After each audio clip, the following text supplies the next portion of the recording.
Hello everyone, সবাইকে স্বাগতম আমাদের আরেকটা নতুন ব্লগ ভিডিওতে। আজ আমরা উপস্থিত হয়েছি তরমুজের রাজ্যে, অর্থাৎ আমার প্রিয় কৃষক জসিম ভাইয়ের জমিতে চলে এসেছি। আর উনি এই বছর 5 কানি তরমুজ চাষ করেছে এবং তরমুজের অবস্থা দেখে আমি বলতে বাধ্য হচ্ছি তরমুজের উনি সুনিশ্চিত বাম্পার ফলন পাবে। তো যাই হোক, আজকের ব্লগ ভিডিওতে আমি দেখাবো তরমুজের আবাদের একদম A to Z এবং তরমুজের বর্তমান ফলনের অবস্থা এবং কী ধরনের পোকামাকড় আক্রমণ করেছে এবং দমন পদ্ধতি নিয়ে আজকের ব্লগ ভিডিওটা আমি সাজিয়েছি। আশা করি আমার সাথে থাকবেন এবং শেষ পর্যন্ত ভিডিওটা উপভোগ করবেন। আমি শিওর আপনাদের কাছে অনেক অনেক ভালো লাগবে। তো জসিম ভাই, কি অবস্থা? আলহামদুলিল্লাহ ভালো আছেন? এই বছর মোটামুটি পোকাখানি তরমুজ করছে, মোটামুটি কতখানি করছে? আমার 5 কানি। আমি ভিডিও শুরুতেই বলে দিয়েছি আপনি এই বছর 5 কানি করছেন, যদিও হয়তো বা 4 কানি 5 কানি এরকম হবে। তো এ পর্যন্ত আপনার কি মনে হয়, মানে আমরা তো যতটুকু দেখছি, আমি আগে বলে রাখি, সেটা হচ্ছে আমার এই কৃষক প্রায় সবসময় প্রতি বছরেই উনি তরমুজ চাষ করে থাকে। তো ওনাদের তরমুজ, ক্ষীরা এসব বিষয়ে কিন্তু আসলে যথেষ্ট অভিজ্ঞতা আছে। জি স্যার, তো এখন পর্যন্ত আপনি কি মনে করতেছেন যে ফলনটা কেমন হবে? ইনশাআল্লাহ ভালো হবে। ভালো হবে। আচ্ছা, ঠিক আছে। আর খরচপাতি বলতে কানিতে কত টাকা যায় আপনাদের? তোমাদের 1,20,000-30,000 টাকা দাম। আচ্ছা, 1,20,000 থেকে 30,000 টাকা প্রতি কানিতে যায়। তার মানে আমার জসিম ভাই যদি 5 কানি তরমুজ করে থাকে, তার মানে 5 থেকে 7 লাখ টাকা উনি মাটিতে দিয়ে রাখছে। মানে বিশ্বাস করেন কি পরিমাণ রিস্ক আমার এই জসিম ভাইদের মতো কৃষক নিতে পারে। মানে আমি মাঝে মধ্যে চিন্তা করি যে ওনাদের সাহস দেখলে মানে আসলে গর্ব করার মতো। আর ওনারা এই অক্লান্ত পরিশ্রম করার পরেই আমরা বাজারে সেই সুস্বাদু তরমুজটা খেতে পারি। তো যাই, আমরা আশাবাদী এই বছর আপনার তরমুজের ফলন বাম্পার হবে, আপনার লাভজনক একটা পজিশনে যেতে পারবেন। ইনশাআল্লাহ। তো আবার আরেকটা কথা, উনি 5 থেকে 7 লাখ টাকা তরমুজে ইনভেস্ট করছে। আবার এখান থেকে যদি ফসল ভালো হয় তাহলে আনুমানিক আমরা আশা করতে পারি 10 থেকে 12 লাখ টাকা উনি সেল করতে পারবে, নাকি? জি। তার মানে চিন্তা করেন, মানে 5 থেকে 6 লাখ টাকা বা 7 লাখ টাকা ইনভেস্ট করে 10 লাখ টাকা যদি বিক্রি করে, তাহলে উনি একটা সিজনে 3 থেকে 4 লাখ টাকা মোটামুটি প্রফিট পাচ্ছে। তার মানে যদি রিস্ক নিতে পারে তাহলে লাভবান হবেই। তরমুজ চাষিদের থিম হচ্ছে এটা। আপনার জমিতে এসে দেখলাম স্যাক্সপেরমন ফাঁদ এবং পিছনে দেখলাম যে ইউলো স্টিক।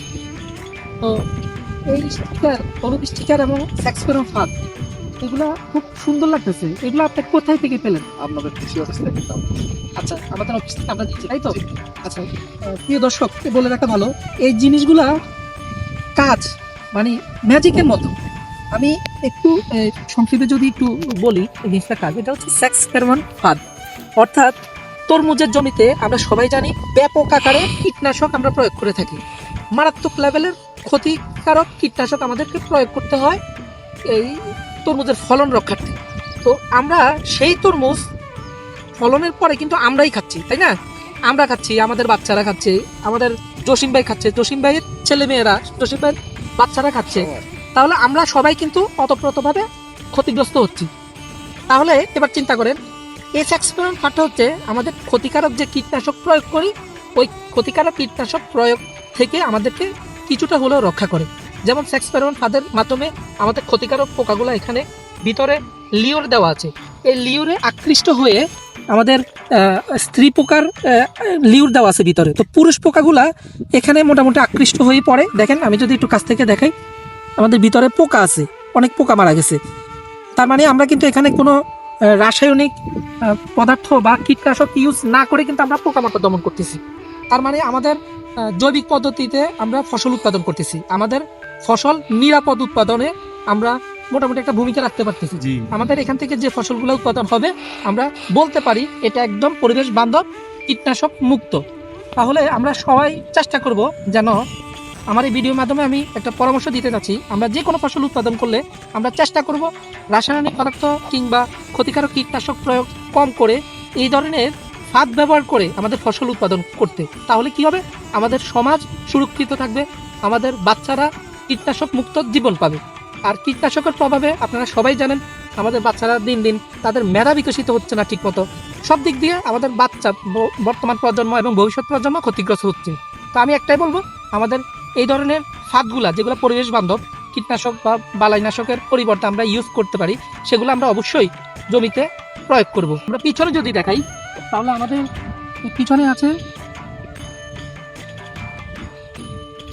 পিছনে হলুদ ট্যাপ। একটু কাছ থেকে যদি দেখাই, দেখেন পুরা একটা ঘামের আঠালোযুক্ত একটা স্টিকার। এখানে ক্ষতিকারক সমস্ত পোকা উড়ে উড়ে এসে পড়বে এবং আটকে যাবে, সেটা কিন্তু আর সে জীবনতর মানে উঠতে পারবে না। তার মানে এখানে কোনো পোকা যদি এসে পড়ে, ওই পোকা সুনিশ্চিত মৃত্যু।